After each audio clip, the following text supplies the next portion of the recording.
Hello, good evening everyone. Welcome back to the online classes. ठीक आहे, पहा आपण एक फर्स्ट चॅप्टर जो आहे आपला 12th स्टँडर्डचा, बऱ्याच मागच्या लेक्चर्स मध्ये आपण त्याला स्टडी करत आलेलो आहोत. त्या चॅप्टरचं नाव आहे रोटेशनल डायनॅमिक्स. कोणता चॅप्टर आपण स्टडी करत आहोत? That is the rotational dynamics. आणि या रोटेशनल डायनॅमिक्स मध्ये आपण दोन पार्ट पाडले होते. त्यामध्ये फर्स्ट मध्ये आपण स्टडी केला already, that is about the circular motion. कोणता पार्ट स्टडी केलाय? Circular motion. आणि आज आपण स्टडी करतोय that is about the rotational motion. म्हणजे कालच्या लेक्चर मध्ये आपण एक्झॅक्टली रोटेशनल मोशन हा जो सेकंड पार्ट आहे, पहा रोटेशनल डायनॅमिक्स चॅप्टर मध्ये आपण सर्क्युलर मोशन स्टडी केलं आणि सेकंड भाग त्याचा जो आहे that is about the rotational motion.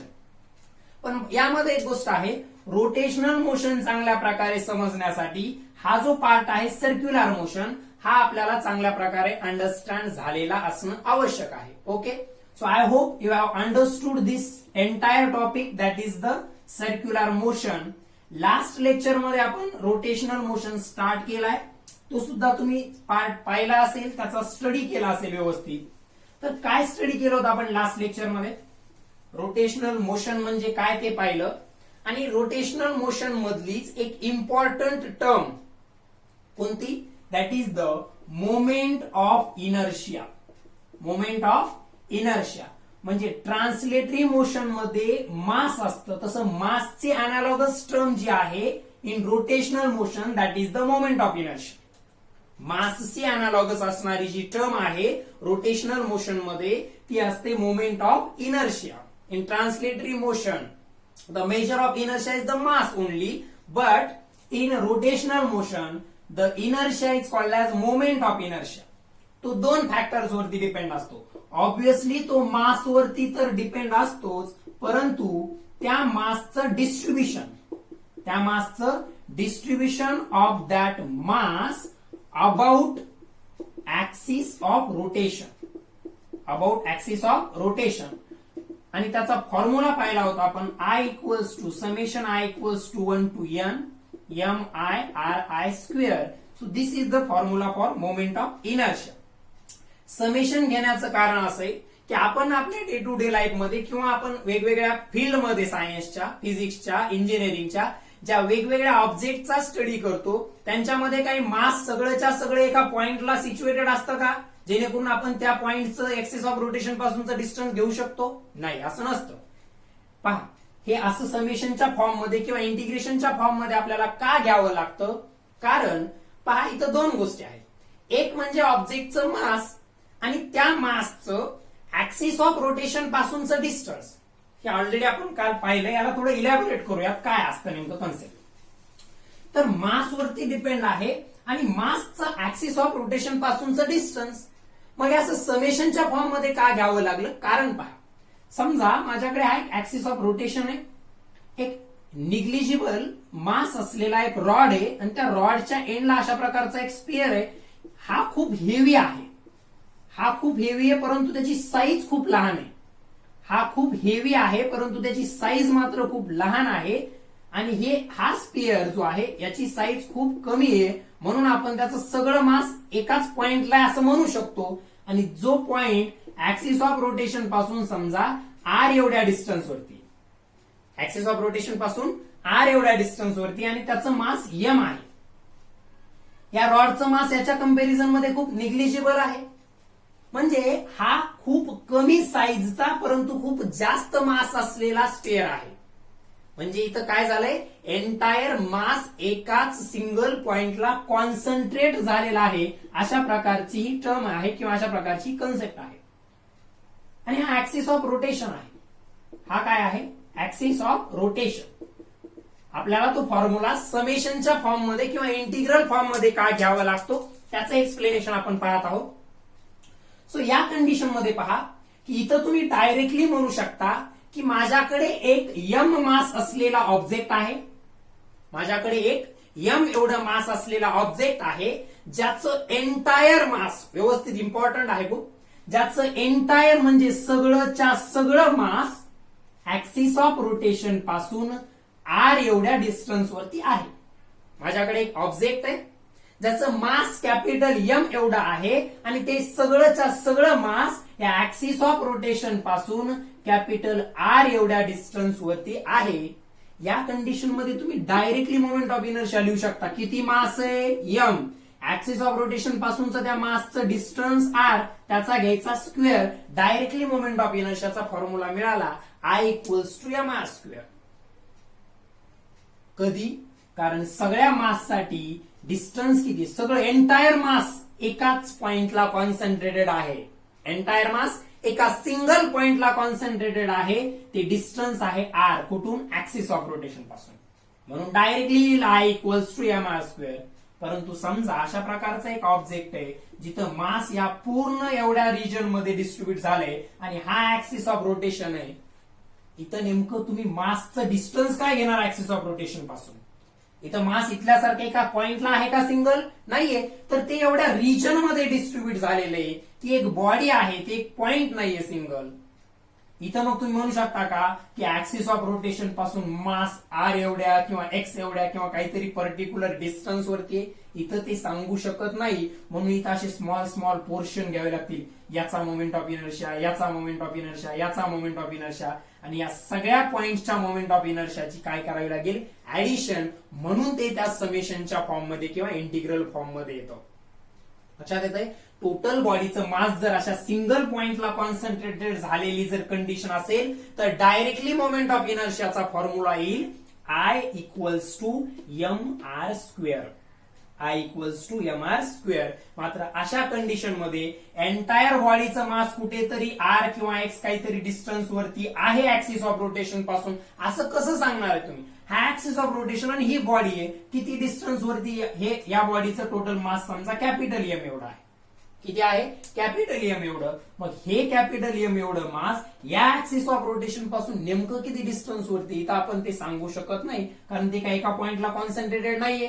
त्यामुळे अशा इंडिव्हिज्युअल पॉइंटचे किंवा पार्टिकलचा मोमेंट ऑफ इनर्शिया काढून त्याची समेशन घ्यायची किंवा त्या ठिकाणी जर इंटिग्रेशन वगैरे घ्यावं लागतं आपल्याला, ते आपण पुढे स्टडी करणार आहोत. त्यामुळे डायरेक्ट असा फॉर्म्युला कधी येईल?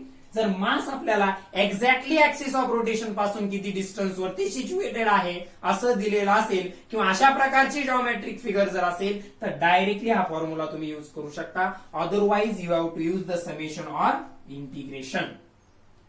आय होप हे आता तुमच्या लक्षात आलेलं असेल, कारण आपण बऱ्याच कंडिशन मध्ये अगोदर सुद्धा वर्क एनर्जी प्रिन्सिपल मध्ये सुद्धा अशा प्रकारचं इंटिग्रल वगैरे युज केलेलं आहे. सो ही गोष्ट क्लिअर करून घ्या की डायरेक्टली मास इंटू डिस्टन्सचा स्क्वेअर कधी करायचं?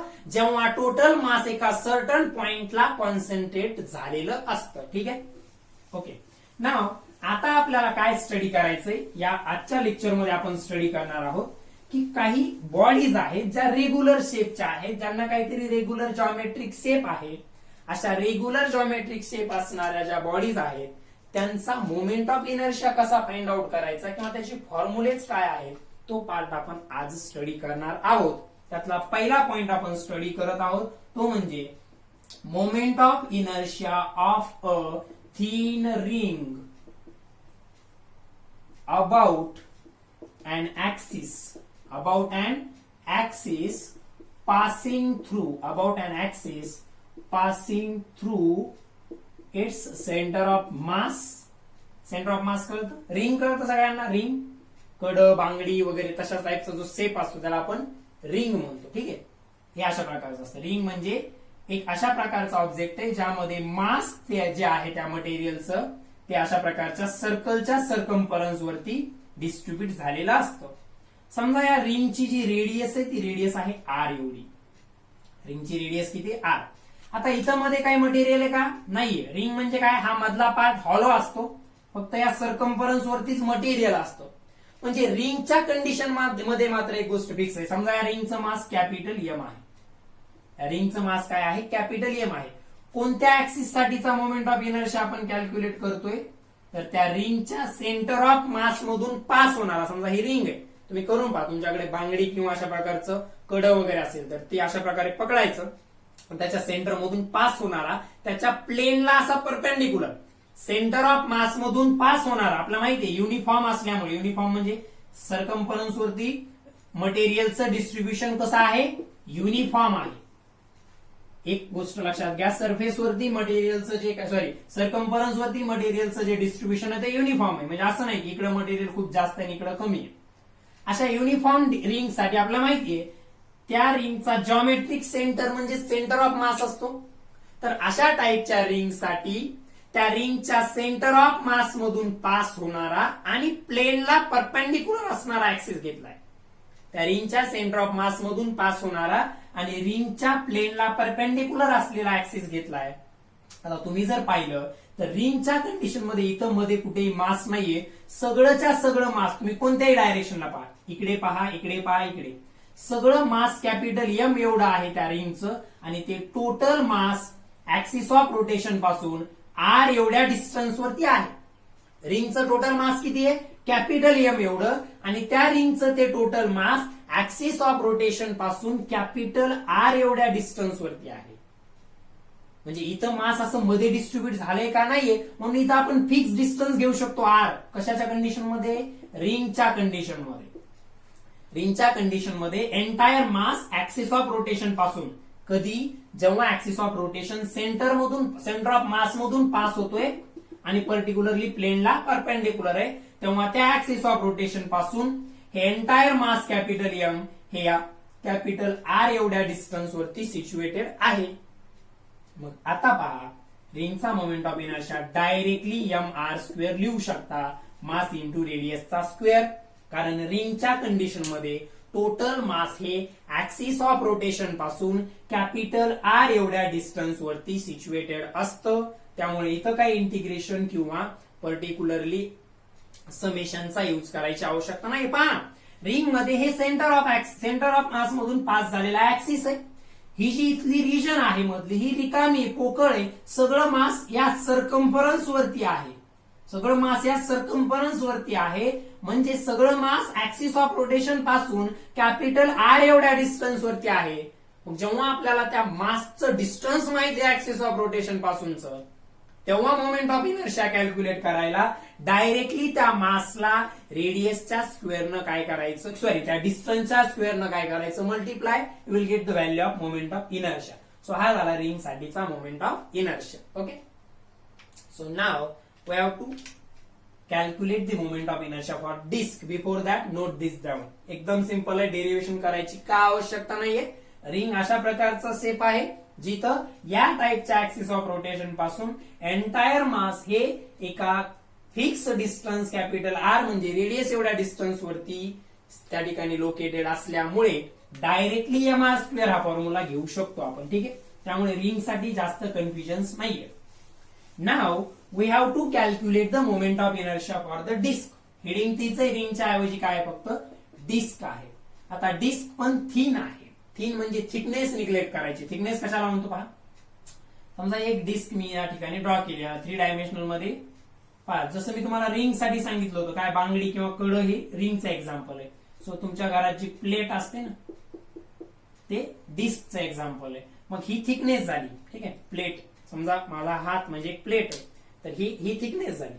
ही जी आहे काय आहे, थिकनेस आहे. तर ही थिकनेस निग्लिजिबल घेतली आपण, म्हणजे कमी आहे as compare to the circumference. ठीक आहे, आता लक्षात घ्या रिंग आणि डिस्क मध्ये काय फरक आहे. रिंग आणि डिस्क मध्ये काय फरक आहे. रिंग मध्ये काय असतं, सगळं मास या सरकम्फरन्स वरती कॉन्सन्ट्रेट झालेलं असतं. रिंग मध्ये एंटायर मास या सरकम्फरन्स वरती कॉन्सन्ट्रेट झालेलं असतं. डिस्कच्या कंडिशन मध्ये मात्र पहा, व्यवस्थित डिस्कचं समजून घ्या. डिस्कच्या कंडिशन मध्ये मात्र मास या सरकम्फरन्स वरती त्या ठिकाणी नाहीये. रिंग कसं असतं पहा, ही रिंग आहे, ही रिंग आहे, सगळं मास या सरकम्फरन्स वरती, म्हणजे मध्ये इथं काहीच मटेरियल नाही, हे पोकळ आहे. हा पार्ट कसा आहे, हॉलो आहे. परंतु तेच जर तुम्ही या डिस्कचं घेतलं तर या सगळ्या रिजन मध्ये मास आहे, भरीव असतं. रिंग भरीव असते सॉलिड, आणि डिस्क भरीव असते म्हणजे सॉलिड असते, आणि रिंग आहे हॉलो आहे, पोकळ आहे. म्हणजे मास इथं फक्त सरकम्फरन्स वरती आहे. डिस्क मध्ये सगळीकडे मास डिस्ट्रीब्युट झालंय. याचा अर्थ डिस्क मध्ये तुम्ही असं म्हणू शकत नाही, जसं रिंग मध्ये आपण म्हटलं होतं की ऍक्सिस ऑफ रोटेशन पासून सगळं मास आर एवढ्या डिस्टन्स वरती आहे. रिंगच्या कंडिशन मध्ये काय म्हटलं होतं आपण, ऍक्सिस ऑफ रोटेशन पासून सगळं मास या आर एवढ्या डिस्टन्स वरती आहे. तसं डिस्क मध्ये म्हणू शकत नाही तुम्ही की सगळं मास आर एवढ्या डिस्टन्स वरती आहे. का, कारण मास इथं पण मटेरियल आहे म्हणजे मास डिस्ट्रीब्यूट झालंय सगळीकडेच, म्हणजे आर इक्वल्स इथं सेंटर पासून सगळ्या डायरेक्शनला मास डिस्ट्रीब्यूट झालंय. रिंग प्रमाणे असं पोकळ नाहीये, मध्ये हॉलो नाहीये, म्हणजे सगळं मास रिंग प्रमाणे नुसतं सर्कम्फरन्स वरतीच कॉन्सन्ट्रेट झालंय असं आपण डिस्कच्या कंडिशन मध्ये म्हणू शकत नाही. म्हणून तुम्हाला जरी या डिस्कची रेडियस आर माहित असेल, डिस्कचं मास कॅपिटल एम माहित असेल, तरीही या डिस्क साठी तुम्ही moment of inertia I equals to M R square लिहू शकत नाही. का? कारण तुम्ही जर हे लिहिलं तर हे रिंगचं झालं, याचा अर्थ सगळं मास इथं या आउटर एज वरतीच, म्हणजे या आउटर सर्कम्फरन्स वरतीच कॉन्सन्ट्रेट झालंय, इथं काहीच मटेरियल नाहीये असा त्याचा मिनिंग होईल. त्यामुळे हा फॉर्म्युला डिस्क साठी येणार नाही. मग डिस्क मध्ये तर मास एका पॉइंटला किंवा एका सर्टन डिस्टन्स वरती नाहीये. पहा व्यवस्थित समजून घ्या. डिस्कच्या कंडिशन मध्ये रिंग प्रमाणे जे मास आहे त्या डिस्कचं ते ऍक्सिस ऑफ रोटेशन पासून एका सिंगल फिक्स डिस्टन्स वरती सिच्युएटेड नाहीये, ते या सगळ्या रिजन मध्ये डिस्ट्रीब्यूट झालेलं आहे. म्हणून आपल्याला इथं इंटिग्रेशनची कन्सेप्ट वापरावी लागणार आहे. इंटिग्रेशनची कन्सेप्ट का वापरायची पहा. समजा माझ्याकडे एक रिंग आहे, काहीतरी थिकनेस असलेली थोडी, तिला मी मध्ये आणखी एक अशा प्रकारे रिंग जॉईन केली. अशा कमी कमी साईजच्या रिंग जर मध्ये ठेवत गेलो ते पूर्ण भरून जाईल, म्हणजे डिस्क बनेल. याचा अर्थ काय, तर तुम्ही रिंग डिस्कचा मोमेंट ऑफ इनर्शिया कॅल्क्युलेट करण्यासाठी, काय करण्यासाठी, डिस्कचा मोमेंट ऑफ इनर्शिया कॅल्क्युलेट करण्यासाठी तुम्ही काय करू शकता, या डिस्कला अशा प्रकारच्या रिंग्स मध्ये डिवाइड करू शकता. या ज्या रिंग काढल्यात मी मध्ये, या सगळ्या रिंग मिळून काय बनली, ही डिस्क बनली असं आपण म्हणू शकतो. मग आपली एक मेथड आहे माहिती आपल्याला, की त्यापैकी एक रिंग कन्सिडर करायची, त्या रिंगचा मोमेंट ऑफ इनर्शिया लिहायचा आणि त्याचं इंटिग्रेशन घ्यायचं, तुम्हाला डिस्कचा मोमेंट ऑफ इनर्शिया मिळेल. ठीक आहे. त्यासाठी डायग्राम थोडी मोठी काढतोय आणि आपण त्याचं डेरिव्हेशन करणार आहोत. व्यवस्थित लक्ष द्या. समजा ही एक डिस्क आहे, sorry suppose this is a disc. एक minute, let me draw the diagram. So थोडी चांगली डायग्राम काढावी लागेल, कारण आपल्याला डायग्राम वरूनच त्याचं इंटिग्रेशन वगैरे काय येतं ते लिहायचं आहे. ओके. सो खालून अशा प्रकारची थोडी थिकनेस दाखवलेली आहे. ठीक आहे. हे एवढी थिक आहे असं दाखवू आपण. तर एक थिकनेस या सर्कम्फरन्सच्या कंपॅरिझन मध्ये थोडी कमीच आहे. या डिस्कची रेडियस, ही एक डिस्क आहे, डिस्कचं टोटल मास किती आहे, कॅपिटल एम, डिस्कची रेडियस आहे कॅपिटल आर, हा ऍक्सिस आहे. This is the axis of rotation passing through the centre of mass and perpendicular to the plane. समजा ही डिस्क आहे, या डिस्कच्या सेंटर ऑफ मास मधून पास होणारा ऍक्सिस आहे, त्या डिस्कच्या प्लेनला कसा आहे तो ऍक्सिस, परपेंडिक्युलर आहे, आणि त्या डिस्कचं जे टोटल मास आहे ते कॅपिटल एम आहे. आता काय केलं पहा मी, रेडियस लक्षात ठेवा, रिंग या डिस्कची आर आहे. या ऍक्सिस ऑफ रोटेशन पासून काहीतरी डिस्टन्स वरती मी एक पर्टिक्युलरली रिंग कन्सिडर केली आहे. ही रिंग आहे, त्या रिंगला थोडी थिकनेस दाखवतो इथं. ऍक्सिस ऑफ रोटेशन पासून मी एक रिंग कन्सिडर केलेली आहे. त्या रिंगची रेडियस जी घेतलेली आहे मी, त्या रिंगची रेडियस स्मॉल आर घेतली आहे, आणि हे जे थिकनेस दिसतंय तुम्हाला, हे थिकनेस आहे त्या रिंगचं. पहा, हे हा जो पोर्शन आहे ही एक रिंग आहे. इथं जे दिसतंय तुम्हाला एक रिंग आहे स्मॉल आर रेडियसची. ही कॅपिटल आर काय आहे, डिस्कची रेडियस आहे. त्या डिस्क मध्ये मी एक डी आर एवढ्या थिकनेसची, हे डी आर ही थिकनेस या सर्कम्फरन्सच्या तुलनेत खूपच कमी आहे. ही जी रिंग आपण कन्सिडर केली आहे डिस्क मध्ये, डिस्कच्या मध्ये एक रिंग आपण कन्सिडर केली आहे, त्या रिंगची थिकनेस मी डी आर घेतली आहे. डी आर ही त्या रिंगची थिकनेस आहे आणि स्मॉल आर ही त्या रिंगची रेडियस आहे. परंतु या रेडियसच्या तुलनेत ही डी आर खूपच लहान आहे. हे आर खूप खूप मोठं आहे कशापेक्षा, या डी आर पेक्षा. म्हणजे त्या रिंगच्या थिकनेसच्या कंपॅरिझन मध्ये रिंगची रेडियस बरीच जास्त आहे. रिंगच्या जी थिकनेस आहे त्या रिंगची त्यापेक्षा रेडियस खूप बरीच जास्त असल्यामुळे तुम्ही असं कन्सिडर करू शकता किंवा असं म्हणू शकता की तुम्ही एक अशी रिंग त्या डिस्कच्या मध्ये घेतलीये जिचं सगळं मास आर एवढ्या रेडियस वरती सेंटर पासून किंवा ऍक्सिस ऑफ रोटेशन पासून आर एवढ्या रेडियस वरती डिस्ट्रीब्यूट झाले. कारण तुम्हाला ही थिकनेस कन्सिडर करायची गरज नाहीये, कारण ती या आर या रेडियसच्या कम्पॅरिझन मध्ये बरीच कमी आहे. मग मासचं डिस्ट्रीब्युशन कशा प्रकारे झाले, ह्या ऍक्सिस ऑफ रोटेशन वरती असणारा पॉइंट आहे, बरोबर आहे.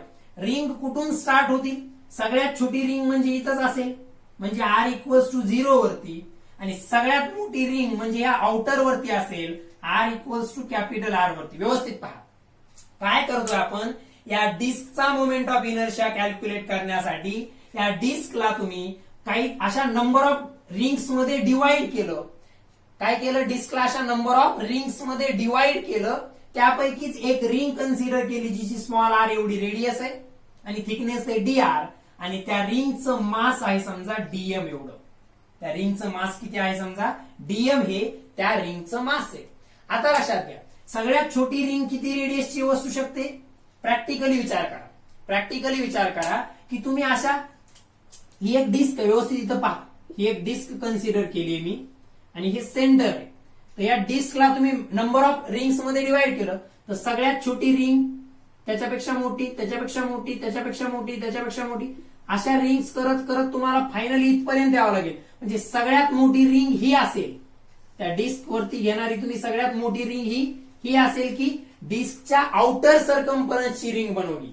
डिस्कच्या या आउटर सर्कम्फरन्सची रिंग बनवली, ती सगळ्यात मोठी रिंग असेल जिची रेडियस कॅपिटल आर असेल, आणि सगळ्यात छोटी रिंग म्हणजे हा पॉइंट असेल म्हणजे 0 रेडियस वाली. म्हणजे प्रॅक्टिकली जर विचार केला तुम्ही तर या पर्टिक्युलर डिस्कला तुम्ही लार्ज नंबर ऑफ रिंग्स मध्ये डिवाइड केलंय, ज्यातल्या सगळ्यात छोट्या रिंगची रेडियस 0 आहे, सगळ्यात मोठीची कॅपिटल आर आहे. हे आपल्याला इंटिग्रेशनचे लिमिट्स घेण्यासाठी आवश्यक आहे. हे आपल्याला इंटिग्रेशनचे लिमिट्स घेण्यासाठी आवश्यक आहे, ऑलरेडी आपल्याला माहिती. ओके, आता पुढे पहा. मग त्या डिस्कचं मास डीएम आहे, सॉरी रिंगचं मास डीएम आहे. मग त्या रिंग साठीचं मोमेंट ऑफ इनर्शिया काय आहे, moment of inertia of that small ring साठी काय असतं, त्या रिंगचं मास आणि डायरेक्टली त्या रिंगचं जी रेडियस आहे स्मॉल आर त्याचा स्क्वेअर, हा झाला त्या रिंगचा मोमेंट ऑफ इनर्शिया. हा झाला रिंगचा मोमेंट ऑफ इनर्शिया. रिंगचं मास डीएम आहे आणि रेडियस किती स्मॉल आर, थिकनेस ही रेडियसच्या कम्पॅरिझन मध्ये निग्लिजिबल आहे. अशा कंडिशन मध्ये आपण रिंग साठी डायरेक्टली मास इंटू डिस्टन्सचा स्क्वेअर घेऊ शकतो. आय होप इथपर्यंत अंडरस्टँड झालेला आहे. आता पुढचा पार्ट याच्यामध्ये हे टोटल मास लक्षात ठेवायचं आणि टोटल रेडियस पण लक्षात ठेवायचं.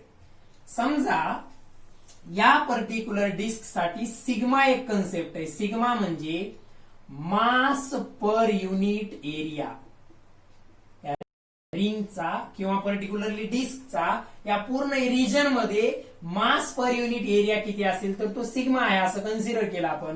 तर मग रिंग साठी सुद्धा तुम्ही ते लिहू शकता. मास किती आहे रिंगचं डीएम. आता रिंगचा एरिया चुकू नाही, रिंगचा एरिया, रिंगची रेडियस स्मॉल आर आहे, तुम्ही रिंगचा एरिया पाय आर स्क्वेअर घेऊ शकत नाही, कारण पाय आर स्क्वेअर घेतलं तर हा एरिया मिळतो. व्यवस्थित लक्षात घ्या, रिंग साठी तुम्ही एरिया पाय आर स्क्वेअर घेऊ शकत नाही, कारण तुम्ही जर पाय आर स्क्वेअर घेतलं तर तुम्हाला हा एरिया मिळेल. इथं रिंग मध्ये कोणत्याही प्रकारचं मास नसतं. रिंग मध्ये मास फक्त आउटर एज वरती असतं. मग रिंगचा एरिया कसा घेणार, ही जी मधली रिंग घेतली तुम्ही आर रेडियसची डी आर थिकनेसची, त्या रिंगचा एरिया कसा घ्यायचा ते पहा. ह्या रिंगची रेडियस आहे स्मॉल आर आणि त्या रिंगची थोडी थिकनेस पण आपण या ठिकाणी कन्सिडर केली आहे. जरी ती निग्लिजिबल असेल तर इंटिग्रेशन मध्ये तुम्हाला ती कामी येणार आहे. सो त्या रिंगची ही जी थिकनेस आहे, सो दिस थिकनेस ही जी हॅचिंग लाईननी किंवा इथं दाखवली मी, सो ही थिकनेस आहे डी आर.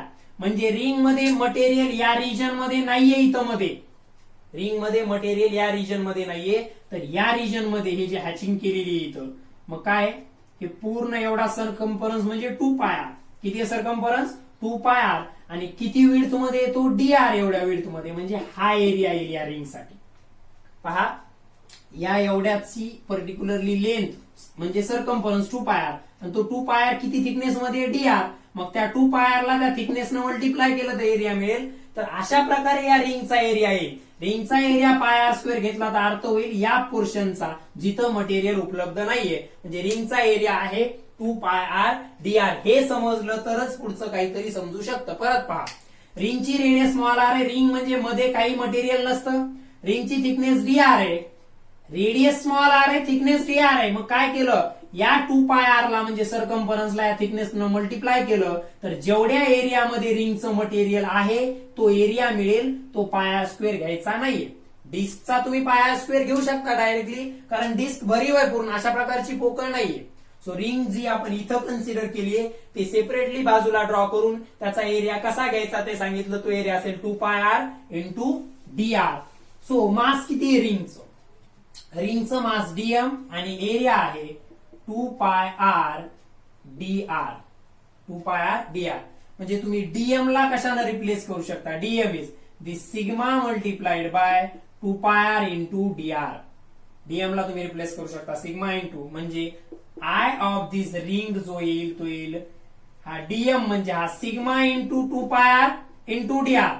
पहा इकडे पहा, डीएम इंटू आर स्क्वेअर रिंगचा मोमेंट ऑफ इनर्शिया. मात्र आपण एक इथं टर्म या डिस्क साठी, डिस्क कोणत्या तरी मटेरियल पासून बनलेली आहे आणि युनिफॉर्म आहे सगळं. मासचं डिस्ट्रीब्युशन कसं आहे, युनिफॉर्म.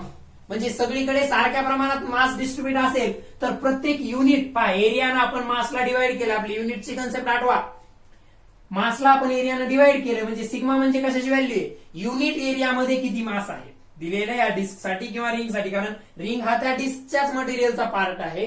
म्हणजे एरियानं मासला डिवाइड केलं म्हणजे युनिट एरियामध्ये किती मास आहे, म्हणजे ही सिग्मा मास पर युनिट लेंथ आहे. कधी घेऊ शकतो आपण डायरेक्टली, मासचं डिस्ट्रीब्युशन युनिफॉर्म असेल तर. मग डीएम ला आपण रिप्लेस करू शकतो sigma 2 pi R D R. So रिंगचा मोमेंट ऑफ इनर्शिया डीएमच्या जागी ठेवला sigma 2 pi R D R, हा R square as it is, R square as it is. मग आता मला डिस्कचा मोमेंट ऑफ इनर्शिया घ्यायचा असेल तर it is equals to the integration of moment of inertia of ring within the limit R equals to, सगळ्यात ring छोटीची ring आहे ती रेडियस कितीची आहे, 0 ची, सगळ्यात मोठी कॅपिटल आर ची. म्हणजे इथून इथपर्यंतच्या रिजन मध्ये आपण रिंग घेतल्यात म्हणजे limit of integration 0 to capital R. 0 to capital R हे लिमिट ऑफ इंटिग्रेशन झाले. तर याला पुढे सॉल्व्ह केलं तर डिस्कचा मोमेंट ऑफ इनर्शिया मिळेल. सो इथपर्यंतचा पार्ट परत एकदा रिपीट करतोय. एक डिस्क आहे, डिस्कचं मास कॅपिटल एम आहे, रेडियस कॅपिटल आर आहे. त्या डिस्क साठी आपण तुम्हाला त्या डिस्कच्या सेंटर ऑफ मास मधून ही कन्सेप्ट, ही इंटिग्रेशनची किंवा ही मास पर युनिट एरिया, कधी मास पर युनिट एरिया घ्यावा लागेल, कधी मास पर युनिट व्हॉल्यूम, कधी मास पर युनिट लेंथ पण घ्यावं लागेल. म्हणजे युनिट लेंथ साठीचं मास किंवा युनिट एरियाचं इथं घेतलं तसं, किंवा युनिट व्हॉल्यूम साठीचं मास. ठीक आहे ना, linear density, areal density and volumetric density. So इथं आपण मास पर युनिट एरिया घेतलंय. तर ही कन्सेप्ट आपल्याला बऱ्याच गोष्टीमध्ये ज्या इंटिग्रेबल बॉडी आहेत अशा प्रकारच्या, जसं की डिस्क ही रिंगचं इंटिग्रेशन आहे, डिस्क हे रिंगचं इंटिग्रेशन आहे. तेच तुम्ही सिलेंडर घेतलं, एकावर एक डिस्क ठेवा बरं सिलेंडर बनेल. म्हणजे सिलेंडर हे डिस्कचं इंटिग्रेशन घ्यावं लागेल. त्यामुळे एकदा ही कन्सेप्ट व्यवस्थित समजून घ्या की इंटिग्रेशन न मोमेंट ऑफ इनर्शिया कसा कॅल्क्युलेट केला जातो. मी काय कन्सिडर केलं की या डिस्कला कॅपिटल मास एवढं, कॅपिटल एम एवढं मास आणि कॅपिटल आर एवढी रेडियस असणाऱ्या या डिस्कला आपण लार्ज नंबर ऑफ रिंग्स मध्ये डिवाइड केलं, ranging from R equals to 0 to R equals to R. त्यातली एकच कन्सिडर केली, स्मॉल आर एवढी रेडियस असणारी, जिची थिकनेस डी आर आहे, जी थिकनेस मात्र रेडियसच्या तुलनेत खूप कमी आहे. त्या रिंगचं मास डीएम घेतलं. मग रिंग साठी डायरेक्ट मोमेंट ऑफ इनर्शियाचा फॉर्म्युला ऑलरेडी आपण स्टडी केला आताच, मास इंटू डिस्टन्सचा स्क्वेअर म्हणजे DM into R square. Disc साठी जेवढं हे डिटेल एक्सप्लेन करतोय, पुढे रॉड साठी सिलेंडर साठी हे करणार नाहीये, कारण ते बुक मध्ये तुमच्या दिलं नाहीये, तर ते तुम्हालाच करायचं. त्यामुळे हे व्यवस्थित समजून घ्या. एकदा हे लक्षात आलं तर पुढे इंटिग्रेशन कसं घ्यायचं लक्षात आहे. So DM into R square, so रिंगचा मोमेंट ऑफ इनर्शिया आर. मात्र डीएम हे काही पर्टिक्युलर नाहीये. तुम्हाला माहितीये का तुम्ही जी रिंग घेतली तिचा मास किती असणार आहे, नाही माहितीये. मग त्यासाठी काय केलं आपण, एक युनिट कन्सेप्ट वापरली, युनिटची मास पर युनिट एरिया घेतला. Mass per unit area, areal density म्हणतो आपण त्याला. सो मास आहे DM, area 2 pi R D R. काय घ्यायचा ते पहा परत एकदा. ही रिंग आहे, ही रिंगची थिकनेस आहे एवढी. तुम्ही जर डायरेक्टली पाय आर स्क्वेअर घेतला तर हा एरिया मिळत असतो. इथं मटेरियलच नाहीये, तो एरिया घेऊन काय करणार आहे, तो करेक्ट येईल का नाही. मटेरियल ज्या रिजन मध्ये, एरिया कोणता घ्यायचा आहे ज्या रिजन मध्ये मटेरियल आहे. मग इथं मटेरियल आहे तर हा एरिया घेण्यासाठी हा सरकमफरन्स आणि ती थिकनेसचं मल्टिप्लिकेशन. सरकमफरन्स म्हणजे लेंथ असते सर्कलची आणि हा थिकनेस मल्टिप्लाय केला तर तुम्हाला त्या रिंगचा एरिया मिळाला. सो मास डीएम, त्याला एरियानं डिवाइड केलं 2 पाय आर डी आर न. सो डीएम मिळेल, हे इकडे मल्टिप्लाय झालं sigma into 2 pi R D R. म्हणजे या डीएमच्या जागी sigma 2 pi R D R put केलं तो R square as it is moment of inertia of disc equals to integration from 0 to R, integration from 0 to R moment of inertia of the ring. आता याला solve करायचंय तोपर्यंत पहिल्यांदा याला व्यवस्थित video pause करायचा आणि नोट डाऊन करून घ्यायचं. डायग्राम लक्षात ठेवा कुठे काय आहे. ठीक आहे. सो डीएमच्या जागी आपलं काय sigma 2 pi R D R. Sigma हा मास पर युनिट एरिया आणि हा एरियानं मल्टिप्लाय केलं हा आर स्क्वेअर, त्याचा आपला इंटिग्रेशन घ्यायचं. सो हे नोट डाऊन करा व्यवस्थित. सो पर्टिक्युलरली आता आपण रिंगचा माहिती आहे त्याचं इंटिग्रेशन घेतोय within the limit 0 to R. तर तुम्हाला पर्टिक्युलरली त्या ठिकाणी काय मिळेल तर moment of inertia of disc मिळेल. So moment of inertia of the disc is equals to integration of moment of inertia of the ring. ठीक आहे. आणि मग particularly within the limit 0 to R घ्यायचंय. So it is equals to integration within the limit 0 to R, lower limit 0 upper limit R. रिंगचा moment of inertia काय आला होता आता आपल्याकडे होता sigma 2 pi R D R R square. ठीक आहे. त्याचं इंटिग्रेशन घ्यायचंय. कॉन्स्टंट बाजूला घ्यावे लागतील. So it is equals to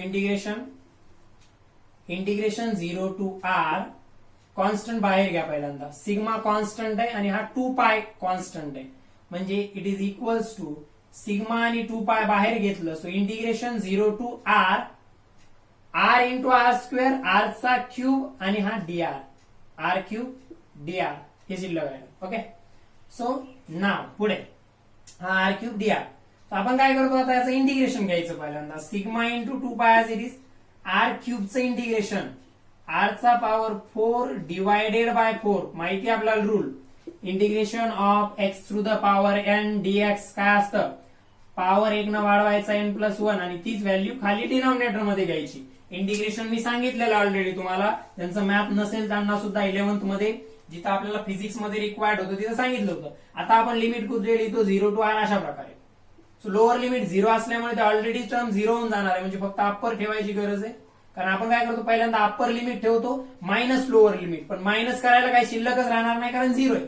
so sigma into 2 pi R, so capital R त्याचा पॉवर 4 डिवायडेड बाय 4 हे अशा प्रकारे आला. लिमिट ठेवल्यानंतर आय ऑफ डिस्क आणखी कंप्लीट झालेलं नाहीये सोल्युशन कारण सिग्माला परत आपला गायब करायचं त्याच्या जागी. ठीक आहे. सो इथपर्यंत झालं. आता सिग्मा काय होतं मास पर युनिट एरिया. आता टोटल साठी घ्या तेच, कारण किती पार्ट साठी घेतलं तर युनिट एरिया साठीचं मास कॉन्स्टंट येणार आहे. मग टोटल मास किती रिंगचं एम सॉरी डिस्कचं एम. डिस्कचा एरिया मात्र काय असणार आहे पाय आर स्क्वेअर. डिस्कचा एरिया काय असणार आहे पाय आर स्क्वेअर. म्हणजे आपण सिग्माच्या जागी काय पुट करू शकतो M divided by pi R square. पहा हा M divided by pi R square म्हणजे मास पर युनिट एरिया आणि हा DM divided by 2 pi R D R म्हणजे सुद्धा मास पर युनिट एरिया. हे दोन्ही इक्वल असणार आहेत कारण ही रिंग त्याच पर्टिक्युलर डिस्कचा पार्ट आहे. याचाही अर्थ युनिट एरियातलं मास, याचाही अर्थ युनिट एरियातलं मास असणार आहे. ठीक आहे. सो त्यामुळे त्यात कन्फ्युजन होऊ द्यायचं नाही. म्हणजे सिग्माच्या जागी काय ठेवणार. So I disc equals to I symbol थोडं मोठं ड्रॉ करायचं इक्वल्स टू ती सिग्मा. सिग्माच्या जागी काय पुट करणार capital M divided by pi R square. हा 2 pi as it is into मधला इंटू हा R to the power 4 divided by 4. आता बघा हा पाय पाय कॅन्सल झाला. हा आर स्क्वेअर आणि इथला 4 मग आर स्क्वेअर सोबत इथला स्क्वेअर कॅन्सल होऊन इथं फक्त आता पॉवर 2 शिल्लक राहिला. इथं पॉवर 2 होता इथं 4 याच्यासोबत इथला कॅन्सल होऊन इथं स्क्वेअर शिल्लक राहिला. So moment of inertia of the disc मध्ये काय शिल्लक राहिलं वरती इथं 2 आहे इथं 4 आहे. सो 2 1 चा 2 2 चा 4. ठीक आहे. सो इथे येईल हे M R square divided by 2. ठीक आहे. तुम्ही इथं दिसत नसेल व्यवस्थित तरी सोल्युशन करू शकता. सिग्माच्या जागी एम बाय पाय स्क्वेअर ठेवून जे कॅन्सल होतं ते कॅन्सल केलं, शिल्लक राहिलं एम आर स्क्वेअर बाय 2. ठीक आहे. त्याला व्यवस्थित नोट डाऊन करा. ठीक आहे. सोल्युशन लक्षात आला असेल.